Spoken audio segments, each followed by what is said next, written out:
since the weather here in northern Texas has been warming up, I've been trying to spend more time outside with the dogs, and they just love it.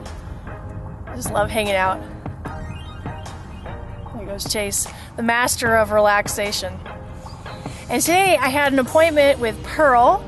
When I adopted her, she still had hookworms, which is kind of a regular thing lately for greyhounds to have. It just goes around in the kennels. Chase had it, but the medicine cured him really quick. And with Pearl, it's just been so hard to kick, so she's still positive, unfortunately. So we got a different medicine to hopefully clear that up. And the doctor gave us 2 doses because I told him we'd be leaving and wouldn't be able to come back. So, hey, look at her. She's totally enjoying this. Good girl. Anyway, hoping for a quick recovery from this gosh darn hookworm.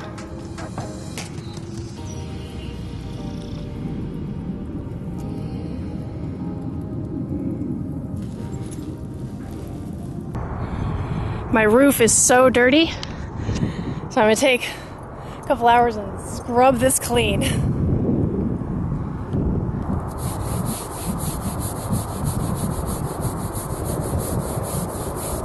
It's very important to maintain your RV roof once or twice a year. Watch my video on how to properly clean and maintain your rubber roof.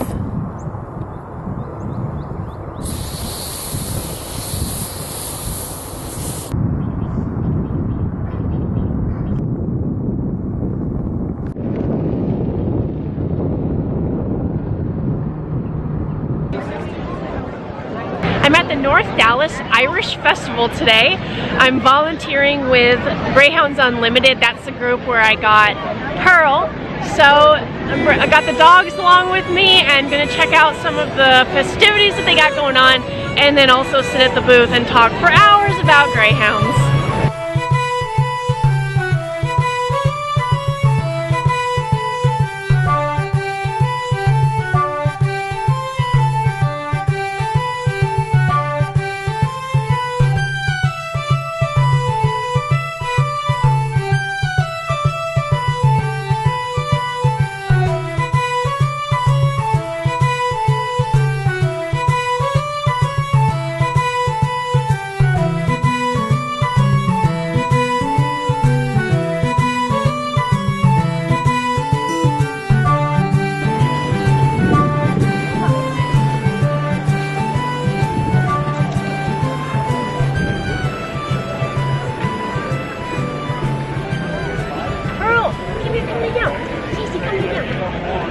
These guys are so excited.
So let's check out my 2015 Ford F-250 diesel.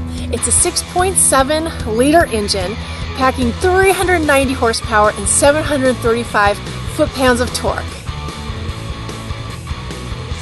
It has a twin-inducer turbocharge, air-to-water intercooler, and reverse flow cylinder heads.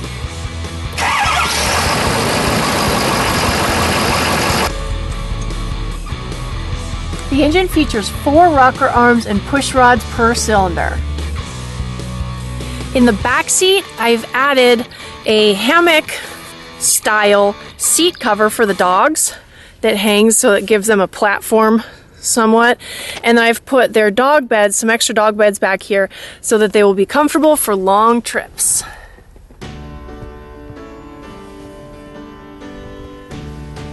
I've got the lariat trim, which gives me leather captain's chairs up front, a bench in the back for the houndies, and a sunroof. For towing, I've got my exhaust brake here, and I've got trailer brakes.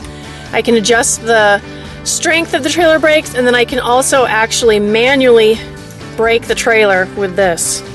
It's got a 3.55 limited slip axle ratio.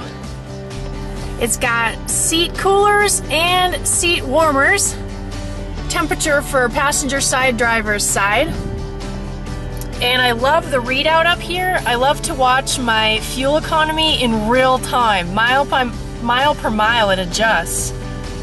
As far as miles per gallon go, I get about 14 when I'm running errands. I get 17 on the highway. And when I'm towing, I get about 9 to 11, depending on how many stops I make and stuff like that. So once I got all of my stuff moved into my fifth wheel, I went to go get it weighed along with the truck. And there's so many things to consider weight-wise. There's how much the truck weighs with the weight of the hitch and the trailer attached to the back of the truck. There's how much is on each axle. Then there's how much the trailer alone weighs. And then there's the amount of the entire combination. So the first time that I went to go get weighed, I came out overweight. And luckily, I realized that I had still 83 gallons of fresh water in my tank that the original owner left in there for me. And when I got weighed, I had not engaged my air helper bags that I have in the back of the truck to lift the back and level out the trailer. Before going back again and fixing those things, I went back with an empty truck because I wanted to know how much my truck weighed alone, and then I could do the math to figure out how much the trailer weighed on its own, so I could get all the calculations needed.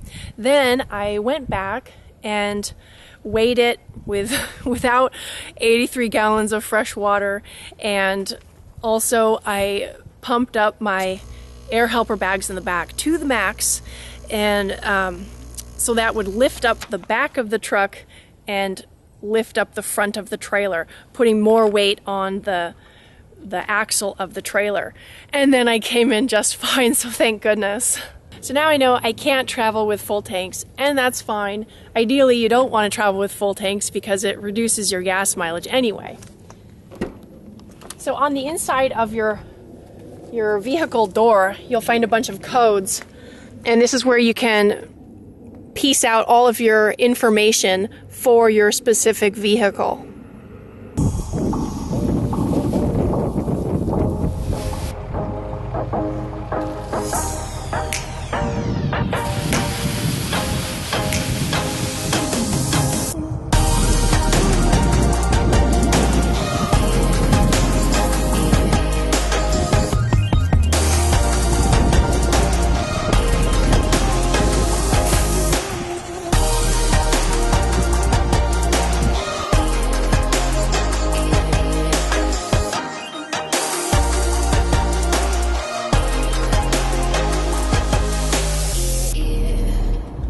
Holy cow, I'm a truck girl!